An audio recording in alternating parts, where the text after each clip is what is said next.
शांता सुखाय तुलसी रघुनाथ गाथा। अपने सुख के लिए, अपने आनंद के लिए, अपने जीवन को कल्याणमय मंगलमय बनाने के लिए ये तुलसीदास जी ने रामायण लिखी, वाल्मीकि ने रामायण लिखी। और ऐसे ही 17 पुराण साधन कियो फल स्वरूप श्री भागवत पुराण। 17 पुराण साधन के रूप में वेदव्यास जी ने लिख दिए। मन को शांति नहीं मिली, मन को संतुष्टि नहीं मिली, मन व्याकुल है। नारद जी ने कहा, व्यास जी क्यों विचलित होते हो, क्या करें, सब कुछ करने के बाद भी मन बेचैन है। तब जाकर के नारद जी ने कहा कि आप भगवान के पावन प्रसंगों को, भगवान के बाल लीलाओं को, भगवान के उत्सव को भागवत के रूप में प्रकट करो, तब जाके आपको आनंद मिलेगा। और वही सच्चिदानंद भगवान श्याम सुंदर के पावन गुणों का समूह श्रीमद् भागवत कथा है। और इसी प्रसंगों में हम लोगों ने भगवान की बाल लीलाओं को सुना, भगवान के जन्मोत्सव को मनाया, भगवान ने गिरिराज पर्वत गिरिराज जी का पूजन हम लोगों ने किया। और कल हमने रुक्मिणी विवाह किया। जो कल कथा में हो या जो कथा में रोज आए हो, हर प्रसंग हर उत्सव में ऐसा प्रतीत होता है जैसे वो सच में हो रहा है। हमें तो हुआ, आप लोगों को हुआ हो तो नहीं पता, हुआ है ना। कल ब्याह ऐसा लग रहा था कि ब्याह हो रहा है, नहीं हो रहा है।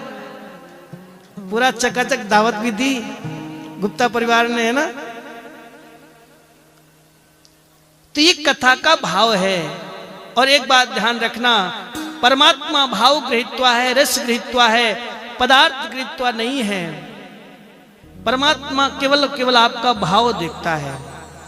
जैसा जिसका भाव होता है उसकी वैसी पूर्ति करता है, क्योंकि हम सबके हृदय में परमात्मा विद्यमान है। तभी तो कहा है ना, राम झरो के बैठ के सबका मुजरा ले, जैसी जाकी चाकरी वाकू वैसा दे। जिसकी जैसी भाव वृत्ति होती है परमात्मा उसको वैसा ही दे देता है। तो भाव बहुत उत्तम बनाना चाहिए, अच्छे से अच्छा बनाना चाहिए, उत्तम भाव बनाना चाहिए। भाव में मोल नहीं लगता। यही द्वारकाधीश भगवान जब विदुर के यहां गए, जिनकी आपने कल विवाह की कथा सुनी, कौरवों और पांडवों के युद्ध को रोकने के लिए भगवान ने संधि का प्रस्ताव रखा कि आप ये द्वेष छोड़ दो, बैर छोड़ दो, दोनों परिवार एक हो जाएं, दोनों भाई एक हो जाएं। भगवान स्वयं कृष्ण गए, कृष्ण को आते देखा तो द्वारकाधीश को जब स्वागत के लिए मंत्री संतरी दुर्योधन ने लगा दिए, भगवान ने अपनी बात कही, दुर्योधन ने बात नहीं मानी। सब जानते हैं, सबने कथा सुनी है।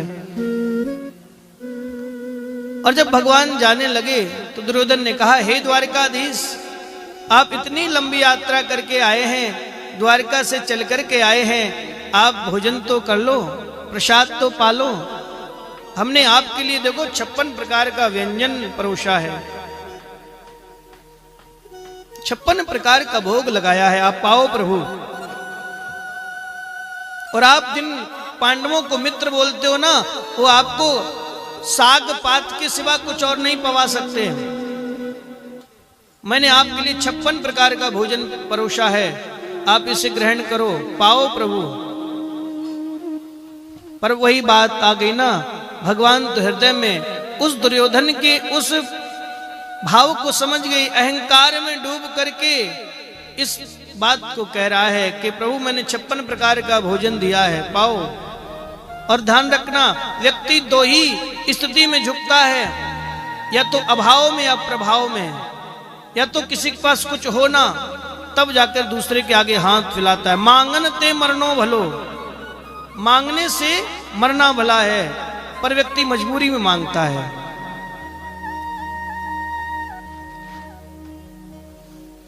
पर भगवान के पास अभाव की कमी नहीं। द्वारकाधीश लक्ष्मीपति लक्ष्मी रमणा के पास कोई धन की कमी थोड़े है, तो अभाव तो है नहीं। और प्रभाव की बात आए, दुर्योधन तो एक केवल हस्तिनापुर नरेश है, ईंट पत्थर का महल है, और मेरे द्वारकाधीश प्रभु का सोने का महल है। तो प्रभाव भी भगवान का अधिक है। अब भगवान कहते हैं अभाव में या प्रभाव में ही व्यक्ति किसी से कुछ मांगता है, या तो किसी का इतना प्रभाव हो, उसके प्रभाव में प्रभावित होकर के उसका हो जाए, या अभाव। और भगवान तो कहते हैं मैं भाव गृहीत्वा हूं। दुर्योधन की उस मेवा को, उस 56 प्रकार के भोग को भगवान ने ठुकरा दिया और जोर की डकार ली है। अरे मैं तो बिल्कुल तृप्त हूं, ऊपर तक सांस लेने की भी जगह नहीं है, अभी रास्ते में ही पाया है। जबकि सच तो यह है द्वारकाधीश द्वारका की इतनी लंबी यात्रा करके आए हैं, कहीं जल तक नहीं पिया है, भूखे प्यासे हैं मेरे ठाकुर जी। पर दुर्योधन के अहंकार भरे शब्दों और अहंकार से लिप्त भोग भगवान ने नहीं पाया। तभी जब हम भोग लगाते हैं ना, तो हमारा भाव और हमारी चित्तवृत्ति कदापि ऐसी ना रहे कि हमने इतना महंगा प्रसाद भगवान को लाके दिया है, ये लाए हैं वो लाए हैं। हम कौन हैं लाने वाले, हम कौन हैं परमात्मा को भोग लगाने वाले।